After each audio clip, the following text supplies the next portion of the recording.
Welcome to another deep dive. We all struggle with it. We never seem to have enough of it. But today we're diving deep into time, specifically with Oliver Burkeman's 4,000 Weeks. Ah, yes. It's a book that kind of turns typical time management advice on its head. Right. Less about doing more and more of how we think about the weeks that we do have. Yeah, it really challenges the idea that we can actually manage time at all, as if it's this thing that we can control. Yeah. Instead, we should maybe think about how we relate to time. And, accepting our limitations might actually be the key to a richer life. That's so interesting. So, do we always want more time, more opportunities? Yeah. How can we be more fulfilled if we kind of accept these limits on our time? Well, it's completely natural for us to resist the idea that our time is limited. But this resistance is really what fuels this desire for more productivity hacks, squeezing more into every minute. And then we end up feeling like we're running on this treadmill and never getting anywhere. Burkeman calls this the efficiency trap. Just becoming more efficient doesn't mean you magically get free time. It just means that there's more space for more demands to fill. So it's like Sisyphus, right? Eternally pushing that boulder up a hill. Exactly. Only to have it roll back down again. Yeah. It's never ending. Right. Are we all just struggling with that inbox that never empties, the to-do list that's never complete? Yeah, he uses that analogy a lot to highlight, how our control over time can actually backfire. It's this very resistance to our limits. That's what causes a lot of our anxiety and that feeling of emptiness. Okay, so instead of battling time, are we just supposed to surrender? Throw out our calendars, just let chaos rule? No, not really. He has this concept called strategic underachievement, which basically means accepting we can't do everything, and instead we deliberately choose what we're going to fail at. Well, think about prioritizing with real focus. Instead of spreading yourself thin across everything, you pick what really matters and put your energy just there. I love that. This strategic underachievement thing has me rethinking my to-do list. It's like when you're in a house, you can't have every light on. You have to pick which rooms you actually need to light up. Right. Yeah, he uses this image of a bottomless bucket list to kind of describe that feeling of being overwhelmed by all these possibilities. Right. And he says that when we accept that we can't do everything, we free ourselves to actually savor and really invest in what we do choose.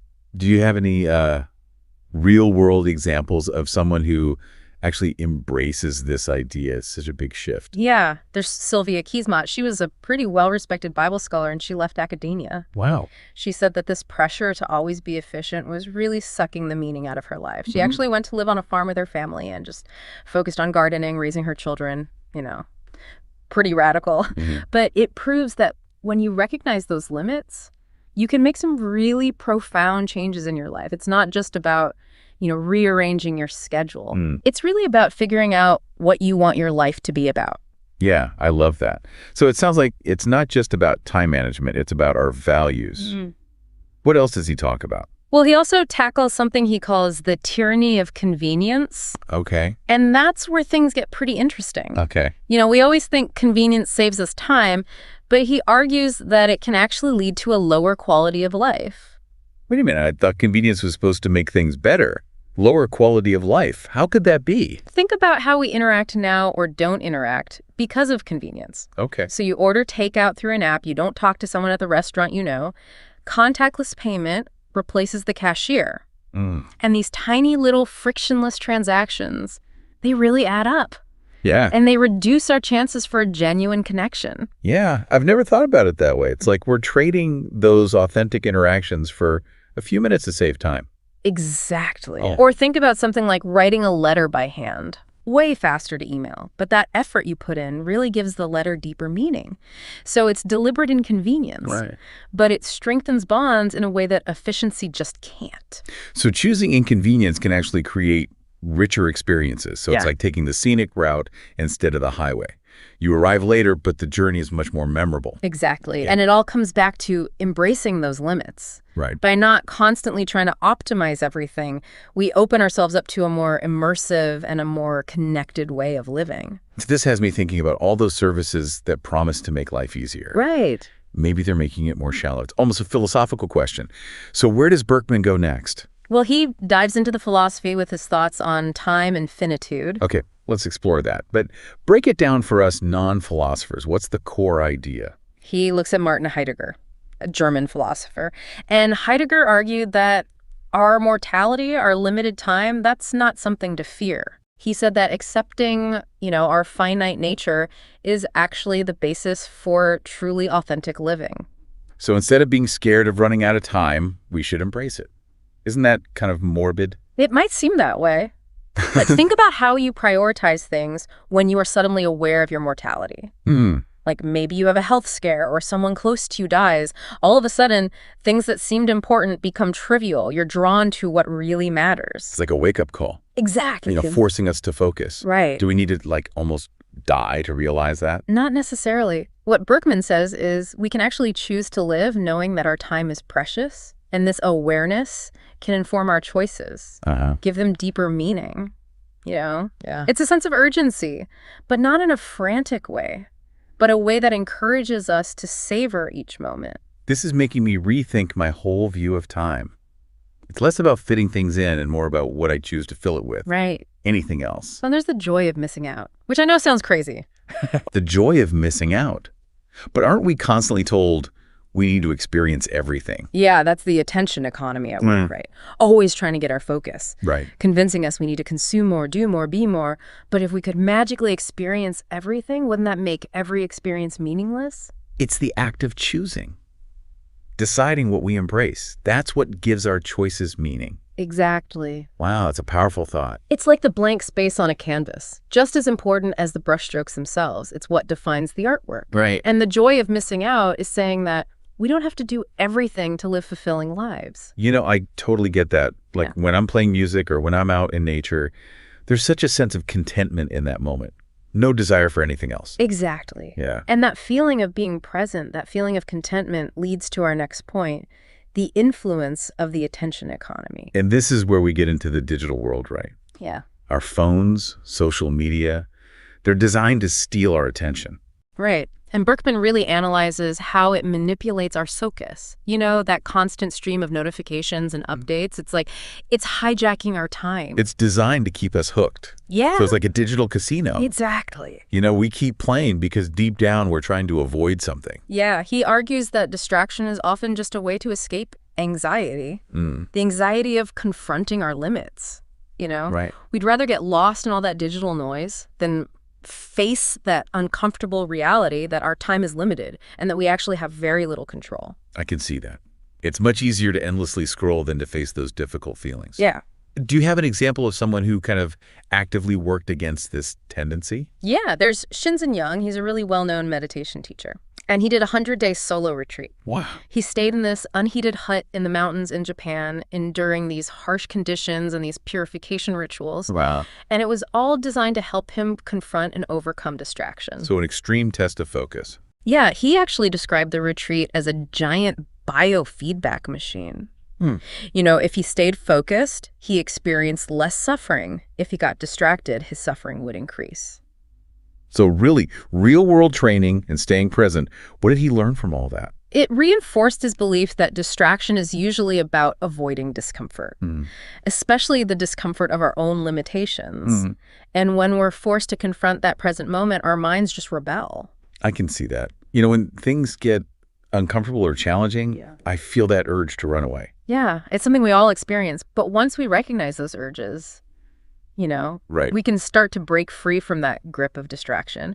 And it's about being mindful, like when you reach for your phone. Yeah. When you get lost in these internet rabbit holes, ask yourself, what am I really avoiding right now? This whole conversation is shifting my thinking. Good. It's less about managing my time and more about how my mind works. Right. How I resist discomfort. Yeah, he's saying the key to time management is self-awareness. Really understanding those subtle ways that we avoid discomfort. Right. And how we fight against our own limitations. It feels like I've been approaching productivity all wrong.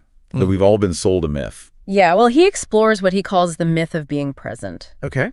And it sounds strange, but he's challenging that idea that we should always be striving for this state of presence. But isn't being present good? It is. But when it becomes a goal, it creates pressure. Then we start judging our experiences based on how present we feel. And then that leads to self-consciousness, which completely undermines the experience we're trying to have. So instead of enjoying the moment, we're kind of analyzing ourselves. Yeah. and wondering if we're doing it right. So it becomes another thing to achieve. He compares it to forcing a flower to bloom. You'll just end up damaging it. And it's the same with presents. You know, there was a study where they asked couples to have sex twice as often for 3 months. And they ended up reporting that they enjoyed it less than the control group. Wow, that's fascinating. It makes sense. When something that's pleasurable becomes an obligation, it loses its magic. Exactly. It's that pressure to perform. Right. And all that self-monitoring ruins the experience. And he says it's the same with being present. When it becomes a task, it creates distance and you become self-conscious. So we have to strike a balance. Intentionality, but also letting go, letting things unfold naturally. Is that where the instrumentalization of leisure comes in? Yes. He points out that historically, leisure was about enjoyment for its own sake. Yeah. But it's been redefined as time for recovery, self-improvement.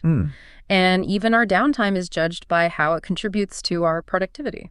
It's so true. Yeah. You know, there's always advice on how to optimize your weekends and your vacations for maximum productivity. It's like we're afraid to just relax. And that feeds into this feeling that every moment has to have a purpose. Like we've forgotten how to just exist without the pressure to constantly achieve or improve. This is making me question the whole work hard, play hard mentality. Maybe we need to rediscover the joy of just doing things because we enjoy them. Maybe. And that leads to another concept, pathological productivity. Pathological productivity. That sounds intense. It's basically being uncomfortable with rest. Like we've become addicted to being busy, constantly striving, even to the point of exhaustion. I totally relate to that. I often feel guilty when I'm not working on something. Like if I'm not achieving something, I'm wasting time. It's everywhere in our culture. You know, he uses the example of Danielle Steele, the novelist. Right. She works like 20-hour days. It only takes 1 week of vacation a year. That's dedication, but also a bit unhealthy. Is he suggesting we should all be doing that? No, not at all. It's more to highlight how we glorify busyness. Right. And he connects this to something called the Protestant work ethic. It's something Max Weber, a sociologist, talked about. Oh, yeah. Remind me about the Protestant work ethic. What's the connection? Well, Weber argued that with the Reformation came this belief that hard work and success were signs of God's favor. It was very much rooted in religion, but it really influenced our ideas of capitalism and this view of work as a virtue. So even if we're not religious, you know, we've inherited this idea that busyness is somehow better. Right. It explains why we feel so guilty when we're not being productive. Yeah. Like subconsciously, we're trying to prove our worth through this constant striving. It's like we're running this race that has no finish line. Right. And we're afraid to even slow down. Exactly. So how do we rediscover the value of rest in a world that just celebrates busyness? Yeah. You know, especially when it feels like we're always being judged by how much we can produce, even in our free time. Yeah, it's tough. But he does offer some good insights. He says we should view rest as a source of fulfillment. Okay. Not just a reward for being productive. So it's something we should prioritize for its own sake.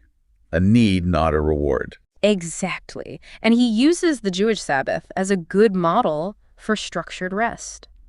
It's a deliberate disconnection from work and technology, creating a space for reflection and rejuvenation. So it's not just taking a break. It's like creating this ritualistic separation.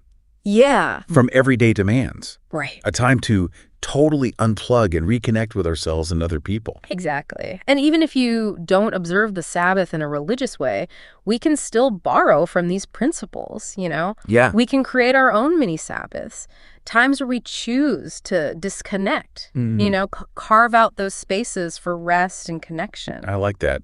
You know, a screen-free Sunday morning, a tech detox evening.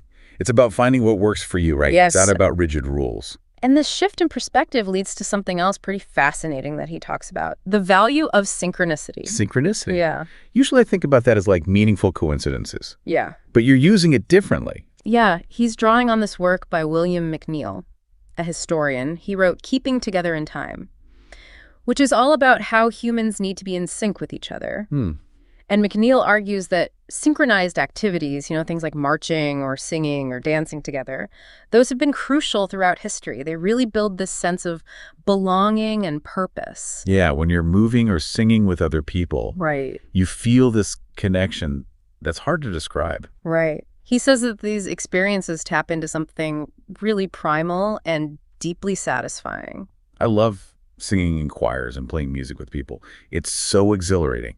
Creates this bond that's hard to explain. It's something that with all our emphasis on individual freedom in our modern culture, we've kind of lost touch with. We're so focused on our schedules and our own productivity, we've forgotten about that satisfaction that comes from being in sync with each other. It's like we're all dancing to our own tune, oblivious to this symphony we could be creating if we harmonized our rhythms. Do you have like a modern example of this disruption of shared time? Yeah, he talks about the pandemic and how it was this time warp. You know, it really shook up our relationship with time. It forced us to slow down and really reevaluate things. You know how fragile all our plans were? It was like hitting pause on life. Right. Right? All those carefully constructed schedules and visions of the future, they just vanished. But something unexpected came out of that chaos. Yeah. This sense of possibility, like a glimpse of a different way of life. It's like the pandemic cracked open a window. Yeah. And we saw these new possibilities. He talks about Julio Vincent Gambudo, and he calls it possibility shock. Okay. You know, we were forced to confront that our lives could be different. Yeah. You know, we saw that working remotely was possible. You know, those long commutes weren't necessary. Right. All those meetings weren't as important as we thought. It was like shaking up a snow globe. Right. And those familiar patterns dissolved and reformed into something new. And Gambudo urged people to hold on to that, to resist snapping back to that pre-pandemic normal. You know, we had a chance to really redefine what normal meant. It was a reset button for everyone. Exactly. You know, a chance to rethink.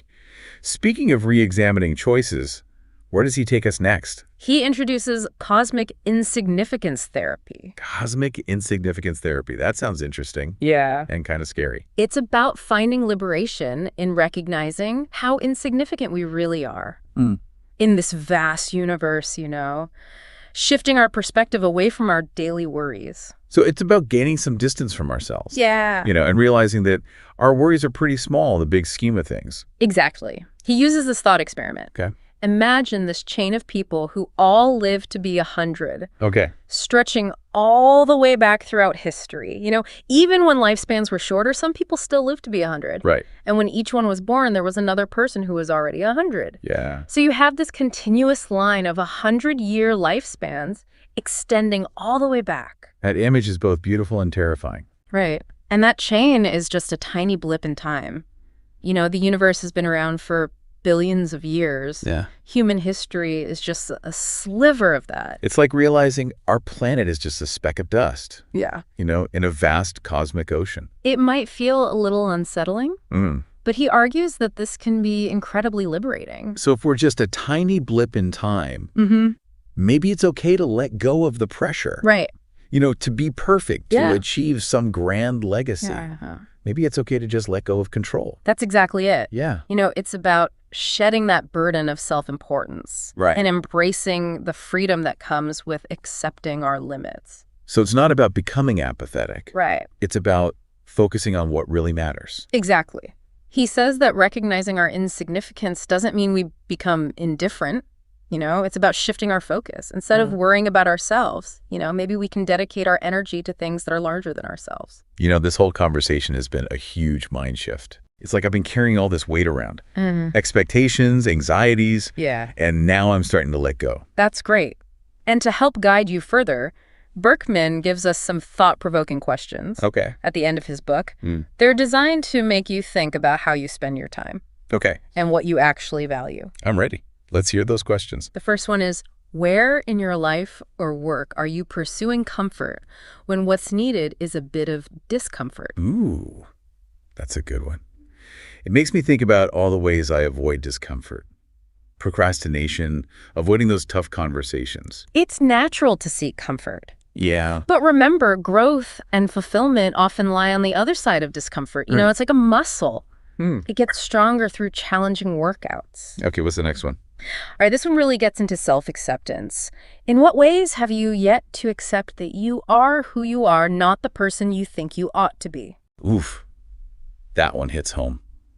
I constantly compare myself to others, imagining I should be more successful or talented or outgoing. You know, it's a common trap, especially with all these messages about self-improvement. Right. But Burkeman's suggesting that real freedom comes from accepting ourselves. flaws and limitations and all. It's about realizing that the most authentic version of myself is the one I already am. Right. It's not some ideal future self. Exactly. These questions are great. What's next? What would you do differently today if you deeply believed you already had enough? That is profound. Yeah. It makes me wonder if I'm always chasing external validation. Searching for a sense of accomplishment that will never truly satisfy. It's easy to fall into that crap. Yeah. That our worth is based on what we achieve. But he's suggesting that our value is inherent. Right. Not based on what we do. It's about realizing we are enough just by being. Exactly. What else? Okay, what other questions are there? All right, a classic one. How would you spend your time if you only had a year left to live? That really makes you think about your priorities. Right. And what really matters. And I imagine that clarity can be scary. What's the last question? What actions would be meaningful to take today, even if you knew you'd never see the results? It really encourages us to think beyond ourselves and consider our impact on the world. That's a great question to end on. It reminds us that we're part of something bigger, and our actions can have ripples that last long after we're gone. It's a good reminder that while our time is finite, the impact of our choices can extend beyond our existence. This whole conversation's been amazing. I'm starting to understand how accepting our limitations can be a source of freedom and fulfillment, not despair. Yeah, that's the beauty of his approach. It's not about quick fixes. Yeah. It's an invitation to go on this journey of self-discovery and embrace the limits and possibilities of our limited time. It's like he's given us a new perspective, a new way to see the beauty and meaning in everyday life. Yeah. In imperfections and in those detours that life throws at us. Exactly. And I feel like we've only scratched the surface. You're right. There's so much more to explore. Yeah, there's a lot more to unearth in his approach to time. I can't wait to dive in. Let's take a moment to reflect on what we've discussed. Okay. And then we'll continue our exploration of 4,000 weeks. Sounds good. And his unique perspective on how we can really live more fully within our limits. It encourages us to shift from trying to conquer time to kind of surrendering to its flow, embracing those limitations instead of always fighting against them. So it's about becoming a student of time instead of its master, learning to kind of dance with those constraints and embrace the unpredictability. I love that. Yeah. Burkeman reminds us that life isn't a dress rehearsal. We don't get a do-over. And we don't have an endless amount of time to get things right. This is it. And while that might feel a bit daunting, it can be really freeing. It really makes you think about how that impermanence, the fact that our time is limited, it gives each moment this preciousness. Yeah. This urgency. It's a reminder to really make the most of the time we have. Absolutely. And he also emphasizes that we're all kind of winging it in a way. Winging it? Isn't that the opposite of what all the productivity gurus tell us? Right. They say it's all about planning and setting goals. Right. And following that roadmap to success. Yeah, that's the conventional wisdom. But Burkeman is saying that this illusion of control, that we create through all that meticulous planning, it's just that an illusion. So no matter how much we plan, life's going to throw curveballs. Yeah. We're really just improvising our way through this journey. Exactly. And the more we cling to that illusion of control, the more anxious and frustrated we'll be when things inevitably don't go according to plan. Like when you plan a trip meticulously. And then the flight gets delayed or you get sick. Yeah. Or there's some unexpected adventure that throws you off course. But it's those detours that often become the most memorable parts. Yeah. It's funny how those unplanned moments become our most treasured memories. It highlights that the beauty of life is often not in perfectly executing a plan, but in embracing those unexpected twists and turns. Right. And this winging it principle applies to more than just adventures. It's relevant to our work, to how we approach the world's challenges. So you're saying that even experts, leaders, people we think of as being in control, they're often improvising too. Absolutely. He notes that in many fields, from politics to business to science, those in charge are often dealing with incomplete information, unpredictable situations, and these really complex problems that have no easy answers. So even the so-called experts are just winging it. Exactly. That's humbling. Does he offer any strategies for dealing with this? Yeah, he encourages us to embrace the idea of good enough over perfect. Good enough over perfect. But aren't we supposed to strive for excellence, reach our full potential? Those are worthwhile goals. Mm. But he cautions against that trap of perfectionism. Mm-hmm. He believes this pursuit of perfection can be paralyzing. It can actually prevent us from taking action and making our ideas a reality. Striving for perfection can actually hold us back. We get so caught up in getting things exactly right that we end up never finishing anything. Yes. He uses the example of writer's block. Yeah. It's often a symptom of perfectionism, that fear of putting imperfect words on a page. Right. Worrying about not meeting some ideal standard. We're terrified to put our work out there until it's flawless. But that level of perfection just keeps moving further away the more we chase it. Right. Yeah, I have so many unfinished projects because I get stuck in that cycle. Yeah, and in that pursuit of the unattainable, we lose momentum. Yeah. We lose the joy and satisfaction of completing something. Sometimes the most important thing is to just start. Right. Get the ball rolling, even if the initial result isn't perfect. It's about embracing imperfection. Exactly. Right, to get things moving. Yeah. Does he give us any ways to cultivate this mindset? Yeah. He talks about something called atelic activities. Okay. It's a fancy term, but it basically means activities that are enjoyable for their own sake. No real goal or end point. Can you give me some examples? Yeah, like going for a walk, having a deep conversation with a friend, losing yourself in music, savoring a good meal, Yeah. These are all activities that aren't about achieving something specific. They're about the pure enjoyment of the experience itself. It reminds me of that saying, the journey is the destination, Yeah. You might be aiming for the mountaintop, but the real reward is the climb. Yeah, in our culture that's so obsessed with productivity. Yeah. With checking things off a list, we often forget about those simple pleasures. Yeah. We've forgotten how to just be, to experience life without needing to achieve something tangible. It takes me back to my childhood, those days just playing in the woods, Yeah. building forts, creating these imaginary worlds. There was no pressure to achieve anything. And Burkeman reminds us that playfulness doesn't have to disappear as we get older. We can choose to bring it into our adult lives, allow ourselves to experience the world with that same sense of wonder and curiosity. This is making me rethink how I view productivity and achievement.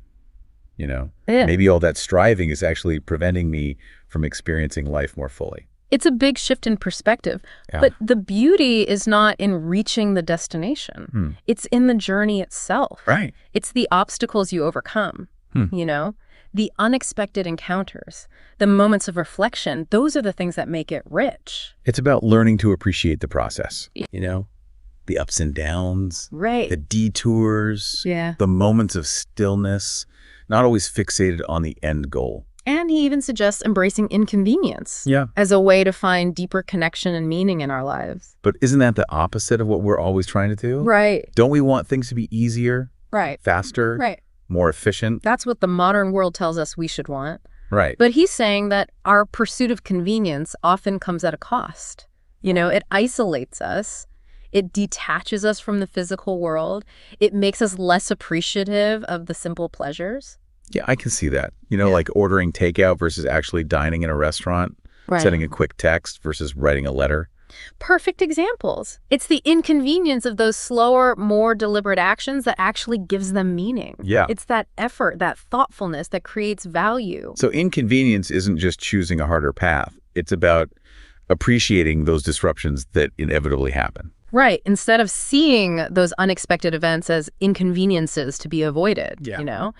We can see them as opportunities for learning, Yeah. growth, serendipity. It's Yeah. about cultivating flexibility and adaptability. Right. A willingness to embrace the unknown. This is making me rethink my aversion to inconvenience.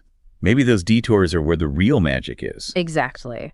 And this leads to another interesting idea he explores. He says we should think of time as a shared resource, not something we individually own. Time is a shared resource. Yeah. Our modern culture. Yeah.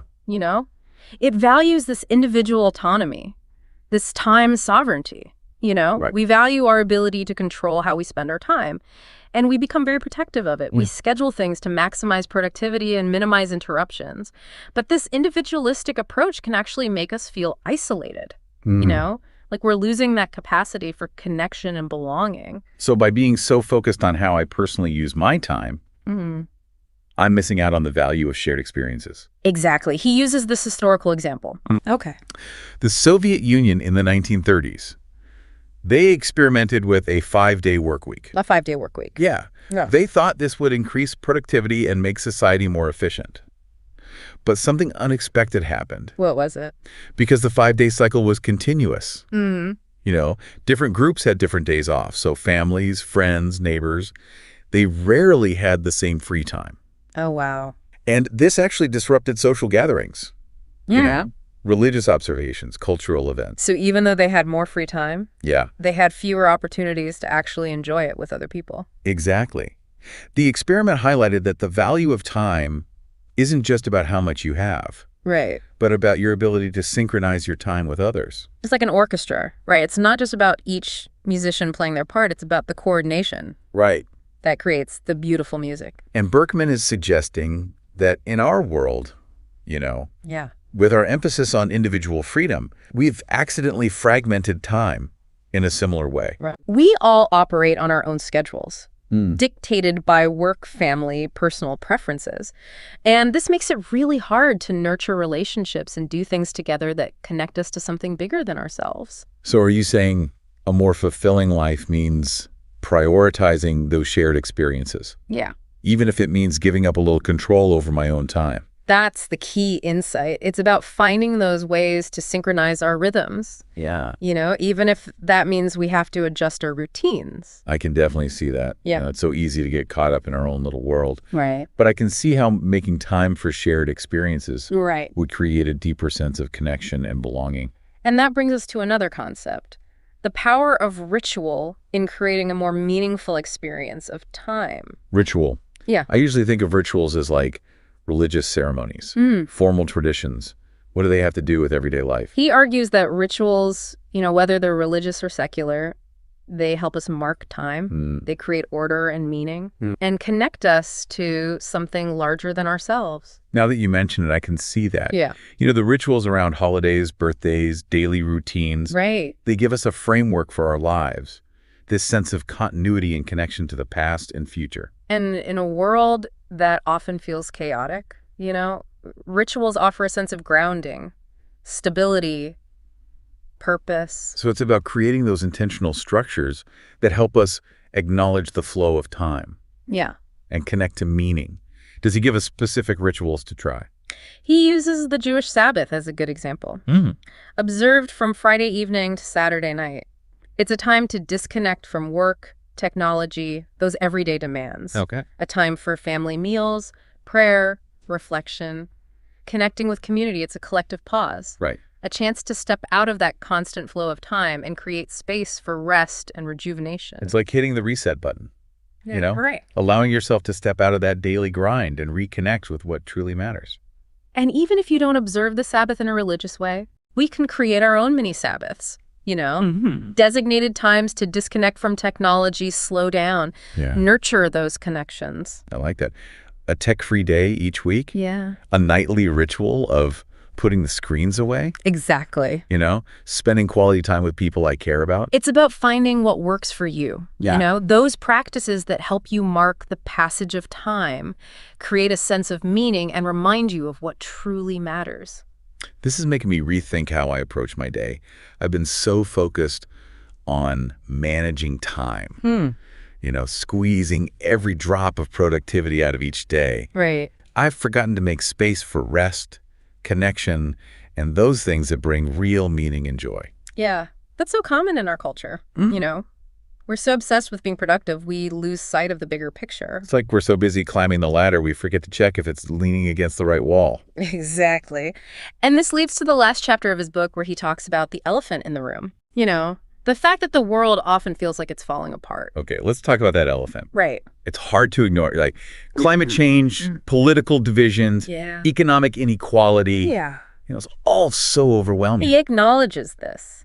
And he doesn't offer any simple solutions. So what are we supposed to do? Just give up, resign ourselves to a bleak future. His suggestion might surprise you. He says we should embrace hopelessness. Embrace hopelessness. Yeah. But wouldn't that just lead to apathy and inaction? It sounds counterintuitive. But he draws on these teachings from a Buddhist nun named Pema Chodron, who talks about the power of embracing groundlessness. Groundlessness. Yeah, she's saying that our suffering often comes from our attachment to this idea of solidity. You know, we cling to this belief that we can control the world, that we can bend it to our will. We want things to be a certain way. Right. And when reality inevitably doesn't match up to our expectations, feel disappointed, frustrated, you know. It's like we're trying to build our lives on shifting sand. Yeah. We're always searching for certainty, but life is unpredictable.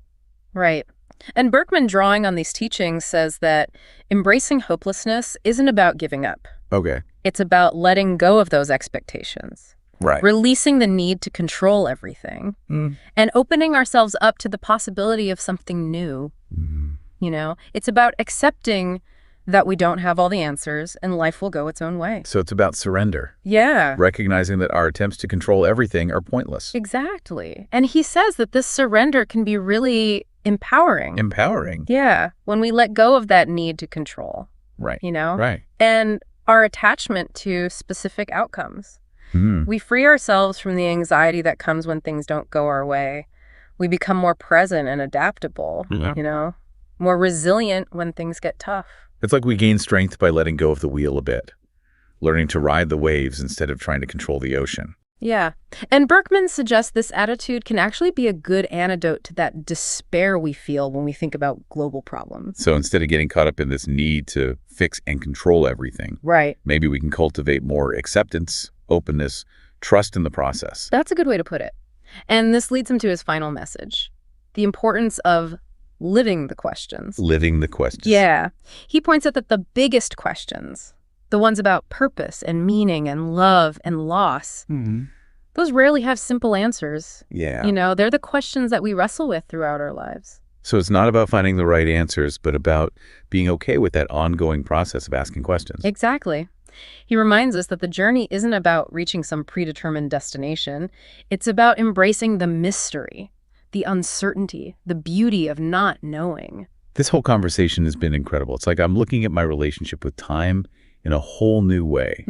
You know, accepting limitations, embracing the present, letting go of control. It's not about giving up, but about truly living. That's the essence of his message. He's not giving us a quick fix. Right. He's inviting us to embark on this journey of self-discovery, to embrace the limits and the possibilities of our time. He's given us a new way of seeing, helping us find beauty and meaning in the everyday, in those unexpected turns life takes. Yeah. And maybe that's the most important lesson of all, to appreciate the time we do have, to savor the journey, and to live each day with intention and gratitude. As promised, let's recap 10 key insights from our deep dive into 4,000 weeks. I'm ready. These have been so thought-provoking. Okay.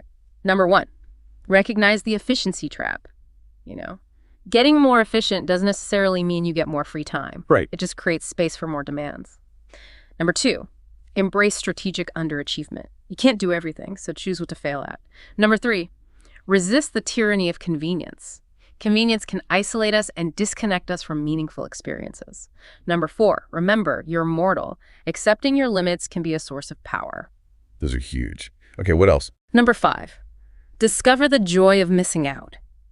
You know, letting go of that need to experience everything can be a relief. Number 6, pay attention to the attention economy. Recognize how technology is designed to steal your focus. Number 7, reframe what it means to be present. Don't turn it into another pressure. It's easy to fall into those traps. What are the last 3? Number 8, reclaim real rest. It's not something you earn through being productive. It's essential for well-being. Number 9, find synchronicity. Spending time with others deepens connection and belonging. And finally, number 10, practice cosmic insignificance therapy. Recognizing how small you are in the grand scheme of things can actually be liberating. Those are some powerful principles to live by. Thank you for guiding us through this. It's been eye-opening. It's been my pleasure. I hope it inspires you to approach time with intention, with gratitude, and with a renewed sense of purpose. To our listeners, we hope you enjoyed this deep dive. And remember, time might be limited, but the possibilities within it are infinite. Thanks for listening.